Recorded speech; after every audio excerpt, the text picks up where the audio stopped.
نظر کی حفاظت یہ بڑا اہم کام ہے. نظر کی حفاظت مرد کے لیے. عفیف اور پاک دامن لوگ آج کل چراغ لے کے بھی مشکل ہو رہا ہے تلاش کرنا, جو اپنی بیوی پر اکتفا کریں اور ان کی بیوی کو یہ اعتماد ہو کہ ہمارے شوہر کا ہمارے علاوہ کسی اور سے کوئی لنک نہیں ہے. بہت سے ہیں اچھے, لیکن آج کل یہ میرے پاس بہت ساری کالز آتی ہیں خواتین کی کہ میاں صاحب غلط چکروں میں پڑے ہوئے ہیں. تو بھائی اپنے آپ کو ان چکروں سے بچاؤ. ایک خاتون بیچاری بہت پریشان ہے, یو کے سے فون کرتی ہیں, زندگی ہو رہی ہیں کہ میرے میاں کو لت پڑ گئی ہے لڑکیوں سے, دوستوں کی, میرے بچے تباہ ہو رہے ہیں, برباد ہو رہے ہیں.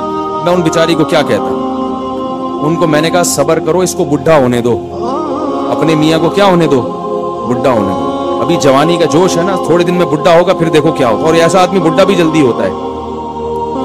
ہر طرح سے بیچاری عورت نے سمجھا لیا, بچوں کا واسطہ دے دیا کہ ان کو بھی پتہ چل رہا ہے تمہاری حرکتوں کا, ان پہ کیا اثر پڑے گا. لیکن وہی بات ہے کہ لوط علیہ السلام کی قوم جس بدکاری میں مبتلا ہو گئی تھی, لوط علیہ السلام نے سمجھایا سمجھایا سمجھایا سمجھایا, تو اللہ قرآن میں کیا فرماتے ہیں, لعمرک انہم لفی سکرتہم یعمہون. اے محمد صلی اللہ علیہ وسلم, ہمیں آپ کی عمر کی قسم, وہ لوگ اس وقت بڑے نشے میں پڑے ہوئے تھے, ان کو لوط علیہ السلام کی باتیں سمجھ میں نہیں آ رہی تھی, بہت نشے میں مست تھے. جب گناہ انسان کے سامنے ہوتا ہے تو وہ نشے میں مست ہو جاتا ہے, پھر نہیں دیکھتا کہ کیا ہے. اللہ نے پھر کیسا عذاب دیا, فجعلنا عالیہا سافلہا, فرمایا ہم نے زمین کو اٹھا کے الٹا دے کے پٹک دیا, پوری قوم کو اللہ نے تباہ کر دیا.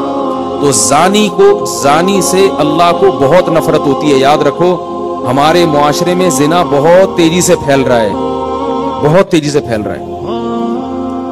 میرے پاس کالز آتی ہیں, ایسا ہی نہیں کہہ رہا میں, بہت تیزی سے. لوگ تو اپنے ہر چیز دل کی بات کر لیتے ہیں نا علماء کے سامنے. بہت تیزی سے زنا پھیل رہا ہے. اس کو اللہ کا واسطہ روکنے کی کوشش کرو, سختی کرو اپنے گھر میں. چچا پھوپھی بہنوں کو بے پردہ نہ ہونے دو کزنوں کے سامنے. اگر آپ کا بیٹا چچا پھوپھی بہن سے دوستی لگاتا ہے, پابندی لگاؤ اس پر. میرے گھر میں جب میرے چچا پھوپھی بھائی آتے تھے, میرے والد صاحب کے بھتیجے ہوتے تھے, تو والد صاحب ہماری بہنوں کو حکم دیتے تھے کہ ان کے سامنے نہیں آنا ہے. غصہ کرتے تھے کہ ایسے بے محابہ کوئی نہیں آگے بیٹھے گا. ان کو حکم تھا کہ آپ بیٹھک میں بیٹھیں اور یہیں سے پتلی گلی سے نکل جائیں, جس نے ملنا ہوگا آپ سے یہیں آگے ملے گا. ناراض ہوتا ہے تو ہونے دو. بہت زیادہ برائی پھیل رہی ہے, مصافحہ کرنا کزنوں سے, گلے ملنا کزنوں سے. براڈ مائنڈڈ کہہ کے نا سب کو بے شرم بنا دیا ہے. براڈ مائنڈڈ ہیں, ہم کوئی گھٹیا تھوڑی ہیں, گلے بھی بڑے تمیز سے ملتے ہیں کہ ایسے جیسے بالکل کوئی احساس ہی نہیں ہو رہا ہمیں. چھوڑ دو اللہ کی بندو, یہ غیر مسلموں کا کلچر ہے, یہ ہندوؤں کا ہو سکتا ہے, یہ بلکہ ہندوؤں کا بھی نہیں ہے, یہ تو انگریزوں کا ہے, یہودیوں کا ہے, جن پر اللہ نے لعنت کی ہے, جن پر اللہ کا غضب آیا. بار بار سورہ فاتحہ میں ہم کہتے ہیں غیر المغضوب علیہم ولا الضالین, اے اللہ نہ عیسائیوں کے راستے پہ چلا اور نہ یہودیوں کے راستے پہ چلا. ہندوؤں کا تذکرہ نہیں ہے یہاں پہ. سورہ فاتحہ میں 2 قوموں کا اللہ نے ذکر کیا, 2 قوموں کا. اے اللہ ہمیں انعام یافتہ لوگوں کے راستے پہ چلا, انعام یافتہ لوگوں کے راستے, ان لوگوں پر نہیں جن پر غضب ہوا. غضب کس پر ہوا تھا؟ یہودیوں پر, اور ان لوگوں پر بھی نہیں جو گمراہ ہیں. تمام مفسرین کا اتفاق ہے کہ اس سے کون مراد ہیں؟ عیسائی. ہندوؤں کا ذکر نہیں, سکھوں کا ذکر نہیں. وجہ اس کی ہے کہ دنیا میں ہندو اور سکھ بھی ان کو فالو کر رہے ہیں. ہندوؤں کا اپنا کلچر ایسا تھوڑی تھا جیسا آج ہو گیا ہے. یہ تو بڑا سخت پردہ ہوتا تھا, داماد جو ہے ساس جو ہے اپنے داماد تک سے پردہ کیا کرتی تھی. انہوں نے بھی کس کو فالو کرنا شروع کر دیا؟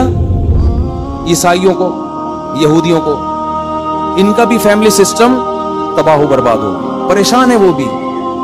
گھروں میں زنا ہو رہا ہے, اتنا زیادہ ان کے ہاں برباد ہو گیا نا ہندوؤں کا فیملی سسٹم کہ جس کی کوئی انتہا نہیں. کوئی عورت محفوظ نہیں ہے, ہر عورت کو پتا ہے کہ حتیٰ کہ اپنے محرم رشتہ داروں سے بھی محفوظ نہیں ہے. اتنا ان لوگوں نے معاشرے میں حیوانیت پھیلا دی ہے. شکر کرو میرے بھائی, اللہ نے مسلمان بنایا ہے, اللہ نے ہمیں مسجد میں آنے کی توفیق عطا فرمائی ہے, اور بار بار ہمارے منہ سے یہ دعا نکلوائی ہے کہ اللہ عیسائیوں کے راستے پر نہیں چلانا. تو کزنوں سے ہاتھ ملانا, گلے ملنا, یہ سارے یہود و نصارہ کے طریقے ہیں. لڑکیاں جب آپس میں ملتی ہیں تو آج کل ان میں بھی ایک بےہودگی آ گئی ہے, کسنگ کرتی ہیں ایک دوسرے کو. چھوڑ دو اس بے شرمی کو. جیسے مرد ملتے ہیں مصافحہ کرتے ہیں بس, تو لڑکیاں بھی آپس میں ملیں مصافحہ بس. اس سے زیادہ فری ہونے کی چندہ ضرورت نہیں ہے. برائی پھیلتی ہے معاشرے میں اس سے. تو نبی صلی اللہ علیہ وسلم نے فرمایا کیا ہے کہ جہنم میں جانے کے لیے کیا ہے؟ زنا ہے، لڑکیوں سے فضول دوستیاں ہیں، گپے ہیں، اور جنت میں جانا ہے تو بیوی کو ٹائم دو۔